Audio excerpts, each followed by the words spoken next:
Let's see, I'm going to need a few more things when I get home, so I'm going to see it.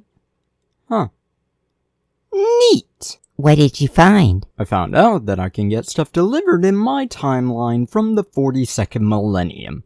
Gotta look into getting a new microphone for myself, preferably some sort of lapel. I think we have some wireless microphones here if you want one. I don't know if your future tech will actually function in the ancient past. Not only that, but wireless shit tends to be, well, pretty shit. Yeah, why is that? Like, we have decent phones and box systems.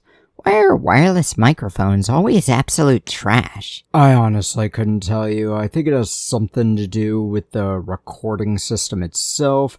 I couldn't tell you.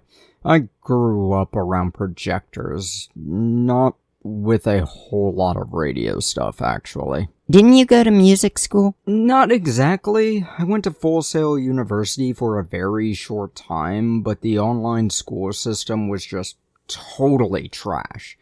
Going there in person, I couldn't tell you. I was in Indiana at the time. But it essentially just sold me a bunch of microphones and such with no information on how to work them all. But that doesn't really matter ultimately. Hell, even in the minor scheme of things, it doesn't really matter. Yeah, you're right. Hey, I saw you were working on a model of me. How's that going? Despite my best efforts, I have made no progress at all. Why?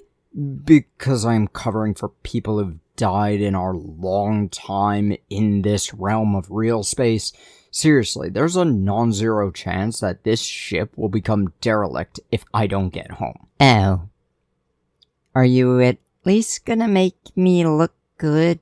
Because those mouse trains you painted, they don't look great. Gee, thanks, Dick. But I'll try my best. Will I do my best? I don't know. I'm not the greatest painter in the world, and under no circumstance will I ever be. In fact, my limited capabilities are what we're using for the Saloon Core rulebook. I still need to fill out some government paperwork for that, but that's another matter entirely. I should get started with this RPG review. I'm thinking Rippers, a Victorian-style monster hunting game. This looks to be... Oh! Another Savage World games! Okay, shoot. Might need to do an ending skit because I've reviewed a good 3 of these before, I think. But this one is by the company called Great White Games. This book starts out by going over what a Ripper is, and giving various concepts of what to make a character based off of. Keeping in mind that the Savage World system is entirely classless, and essentially allows you to build whatever sort of character you want. Personally, I'd probably make a priest-type character with a revolver. And a shotgun. And a claymore. Add in another firearm too, just in case. Rather have it and not need it than need it and not have it, right? But, as per most Savage World games, it's rather self-created. But, let's go into these character creation steps. First step is the attributes. All attributes will start at a D4, and you have 5 points to spend across all of these.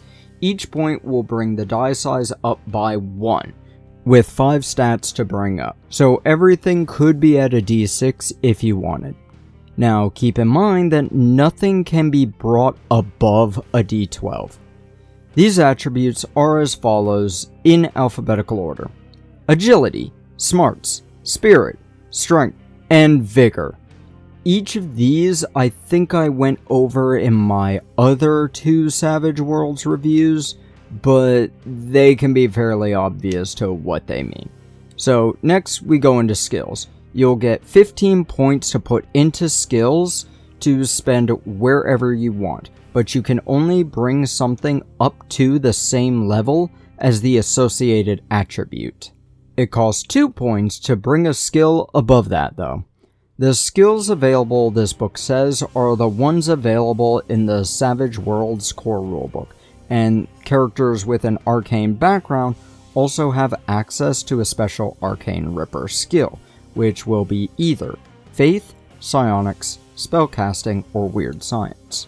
This book recommends that every character take a few points into Knowledge Ripper tech, which allows them to use hunter weapons and better utilize arcanes. Wait. This book is just a BloodBorne setting! Jesus Christ, perfect timing for me given the Jacksepticeye production venture. Next, we touch on languages. This one is weird, because it says you have a number of languages equal to half your smarts die, but what does that mean? I think the answer is in the CRB, but I'm not digging for that right now. Does it mean if you have a D6 in that you have 3 languages, or 1 because you have 2 levels and divide that by 2? Whatever, doesn't matter at this point. Now we go into secondary statistics. A lot of these are tied directly to the skill systems, which I want to point out that the character sheets in this book don't have the skills printed out on them, but let's get to these. Charisma is a 0, unless it's changed by edges and hindrances, which we'll get into soon. Pace is 6 inches unless changed by those very same things. Parry is 2 plus half your fighting die unless changed by edge and hindrance. But that still brings up the issue of half a die size. Toughness is like before, but instead of fighting, it's vigor. Then there's reason, which is a new thing in this game. Let's flip over to the page to understand what it is. Now, apparently, this starts at 0.